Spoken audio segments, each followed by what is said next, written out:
गुरुर्ब्रह्मा गुरुर्विष्णु गुरुर्देवो महेश्वर गुरुः साक्षात् परब्रह्म तस्मै श्री गुरुवे नमः।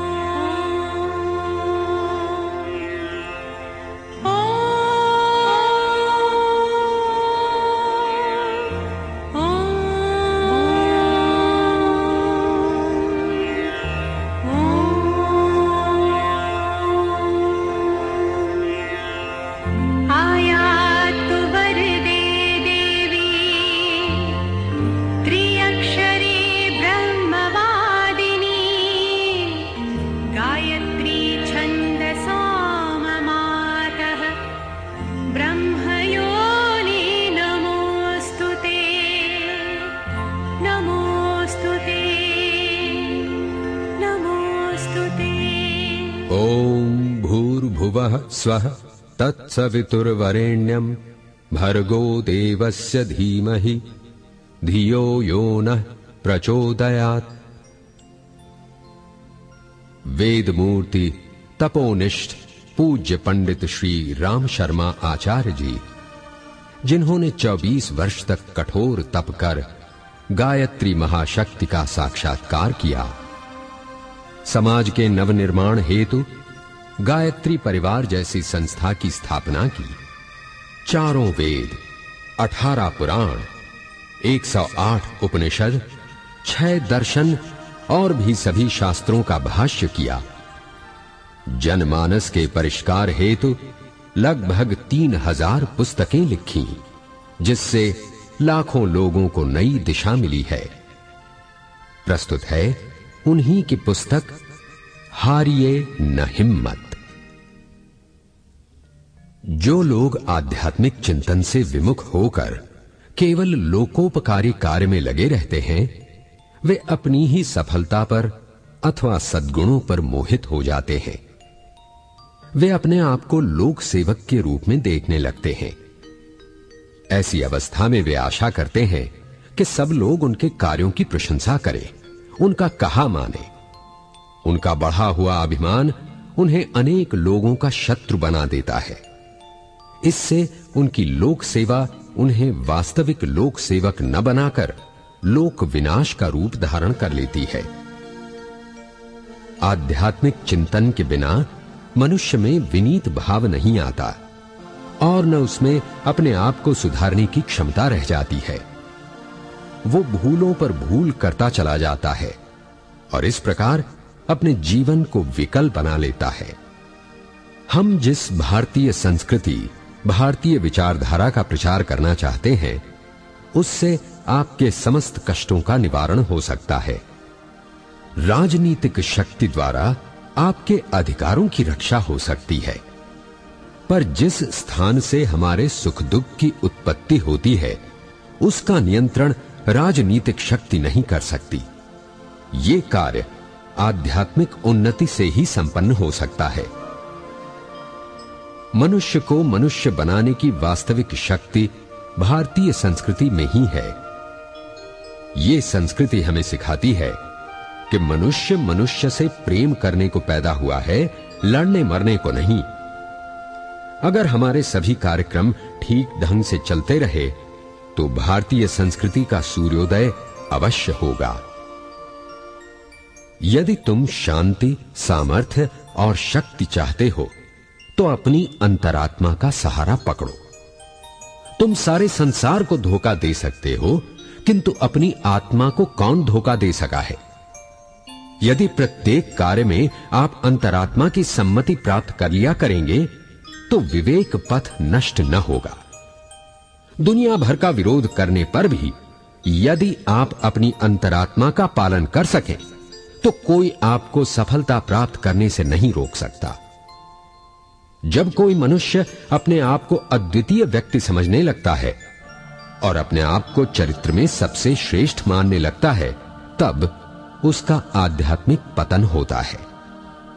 मन में सबके लिए सद्भावनाएं रखना, संयम पूर्ण सच्चरित्रता के साथ समय व्यतीत करना, दूसरों की भलाई बन सके उसके लिए प्रयत्नशील रहना, वाणी को केवल सत्प्रयोजनों के लिए ही बोलना, न्यायपूर्ण कमाई पर ही गुजारा करना, भगवान का स्मरण करते रहना, अपने कर्तव्य पर आरूढ़ रहना, अनुकूल प्रतिकूल परिस्थितियों में विचलित न होना, यही नियम है जिनका पालन करने से जीवन यज्ञमय बन जाता है।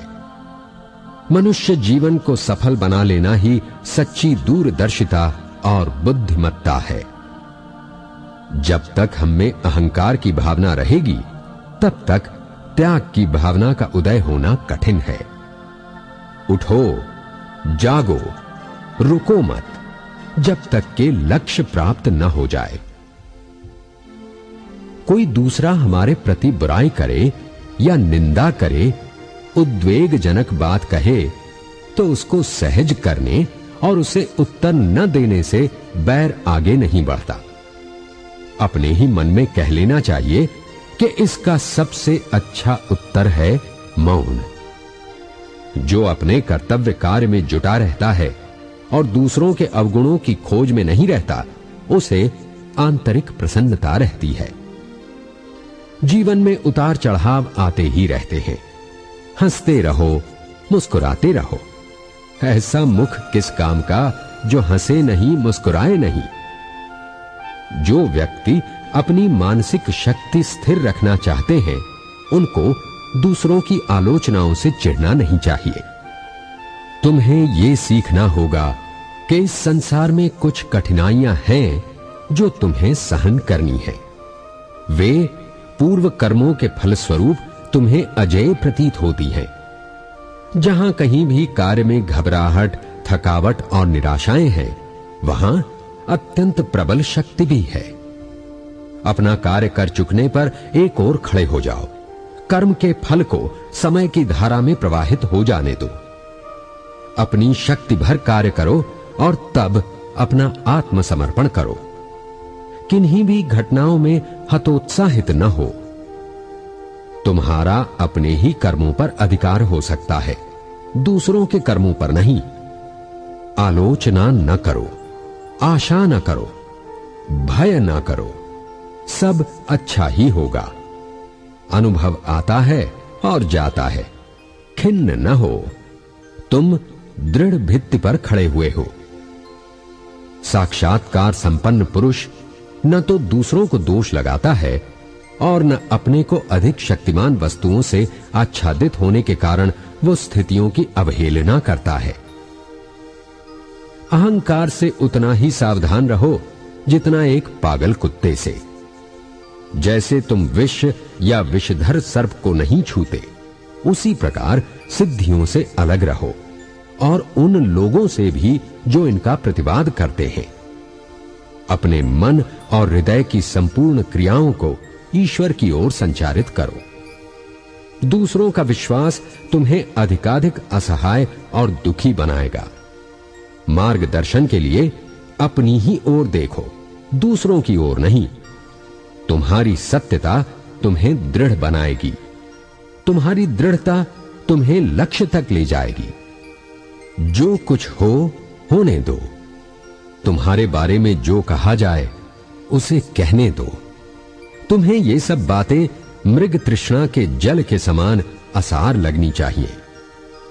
यदि तुमने संसार का सच्चा त्याग किया है, तो इन बातों से तुम्हें कैसे कष्ट पहुंच सकता है। अपने आप की समालोचना में कुछ भी कसर मत रखना, तभी वास्तविक उन्नति होगी। प्रत्येक क्षण और अवसर का लाभ उठाओ। मार्ग लंबा है, समय वेग से निकला जा रहा है। अपने संपूर्ण आत्मबल के साथ कार्य में लग जाओ, लक्ष्य तक पहुंचोगे। किसी बात के लिए भी अपने को क्षुब्ध न करो। मनुष्य में नहीं, ईश्वर में विश्वास करो। वो तुम्हें रास्ता दिखाएगा और सन्मार्ग सुझाएगा। सहिष्णुता का अभ्यास करो। अपने उत्तरदायित्व को समझो।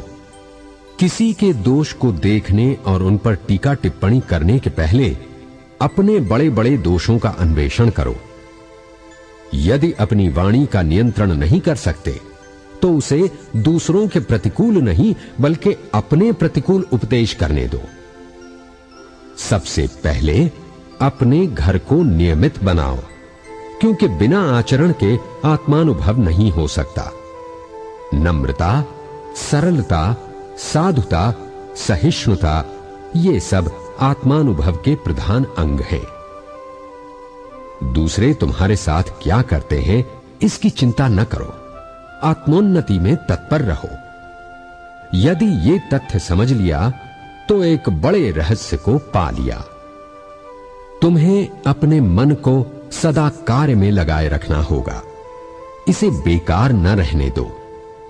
जीवन को गंभीरता के साथ बिताओ। तुम्हारे सामने आत्मोन्नति का महान कार्य है और पास में समय थोड़ा है। यदि अपने को असावधानी के साथ भटकने दोगे तो तुम्हें शोक करना होगा और इससे भी बुरी स्थिति को प्राप्त होगे। धैर्य और आशा रखो तो शीघ्र ही जीवन की समस्त स्थिति का सामना करने की योग्यता तुम में आ जाएगी। अपने बल पर खड़े हो। यदि आवश्यक हो तो सफल संसार को चुनौती दे दो। परिणाम में तुम्हारी हानि नहीं हो सकती। तुम केवल परमात्मा से संतुष्ट रहो। दूसरे भौतिक धन की खोज करते हैं और तुम अंतःकरण के धन को ढूंढो। महान व्यक्ति सदैव अकेले चले हैं और इस अकेलेपन के कारण ही दूर तक चले हैं। अकेले व्यक्तियों ने अपने सहारे ही संसार के महानतम कार्य संपन्न किए हैं। उन्हें एकमात्र अपनी ही प्रेरणा प्राप्त हुई है। वे अपने ही आंतरिक सुख से सदैव प्रफुल्लित रहे हैं। दूसरे से दुख मिटाने की उन्होंने कभी आशा न रखी। निज वृत्तियों में ही उन्होंने सहारा देखा। अकेलापन जीवन का परम सत्य है, किंतु अकेलेपन से घबराना, जी तोड़ना, कर्तव्य पथ से हतोत्साहित या निराश होना सबसे बड़ा पाप है। अकेलापन आपके निजी आंतरिक प्रदेश में छिपी हुई महान शक्तियों को विकसित करने का साधन है। अपने ऊपर आश्रित रहने से आप अपनी उच्चतम शक्तियों को खोज निकालते हैं। जिस दिन तुम्हें अपने हाथ पैर और दिल पर भरोसा हो जाएगा, उसी दिन तुम्हारी अंतरात्मा कहेगी कि बाधाओं को कुचलकर तू अकेला चल अकेला। जिन व्यक्तियों पर तुमने आशा के विशाल महल बना रखे हैं, वे कल्पना के व्योम में विहार करने के समान हैं, अस्थिर, सारहीन, खोखले हैं। अपनी आशा को दूसरों में संश्लिष्ट कर देना, स्वयं अपनी मौलिकता का ह्रास कर अपने साहस को पंगु कर देना है। जो व्यक्ति दूसरों की सहायता पर जीवन यात्रा करता है, वो शीघ्र अकेला रह जाता है। दूसरों को अपने जीवन का संचालक बना देना ऐसा ही है जैसा अपनी नौका को ऐसे प्रवाह में डाल देना जिसके अंत का आपको कोई ज्ञान नहीं। प्रेम ही एक ऐसी महान शक्ति है जो प्रत्येक दिशा में जीवन को आगे बढ़ाने में सहायक होती है। बिना प्रेम के किसी के विचारों में परिवर्तन नहीं लाया जा सकता। विचार तर्क वितर्क की सृष्टि नहीं है। विचारणा तथा विश्वास बहुकाल के सत्संग से बनते हैं। अधिक समय की संगति का ही परिणाम प्रेम है। इसलिए विचार धारणा अथवा विश्वास प्रेम का विषय है। यदि हम दूसरों पर विजय प्राप्त करके उनको अपनी विचारधारा में बहाना चाहते हैं, उनके दृष्टिकोण को बदलकर अपनी बात मनवाना चाहते हैं, तो प्रेम का सहारा लेना चाहिए। तर्क और बुद्धि हमें आगे नहीं बढ़ा सकते हैं। विश्वास रखिए कि आपकी प्रेम और सहानुभूतिपूर्ण सभी बातों को सुनने के लिए दुनिया विवश होगी। हम दूसरों को बरबस अपनी तरह विश्वास, मत, स्वभाव एवं नियमों के अनुसार कार्य करने और जीवन व्यतीत करने के लिए बाध्य करते हैं। दूसरों को बरबस सुधार डालने, अपने विचार या दृष्टिकोण को जबरदस्ती थोपने से न सुधार होता है, न आपका ही मन प्रसन्न होता है। यदि हम अमुक व्यक्ति को दबाए रखेंगे तो अवश्य परोक्ष रूप से हमारी उन्नति हो जाएगी। अमुक व्यक्ति हमारी उन्नति में बाधक है, अमुक हमारी चुगली करता है, दोष निकालता है, मानहानि करता है। अतः हमें अपनी उन्नति न देखकर पहले अपने प्रतिपक्षी को रोके रखना चाहिए। ऐसा सोचना और दूसरों को अपनी असफलताओं का कारण मानना भ्रम मूलक है। जब मन में पुरानी दुखद स्मृतियां सजग हों तो उन्हें भुला देने में ही श्रेष्ठता है। अप्रिय बातों को भुलाना आवश्यक है। भुलाना उतना ही जरूरी है जितना अच्छी बात का स्मरण करना।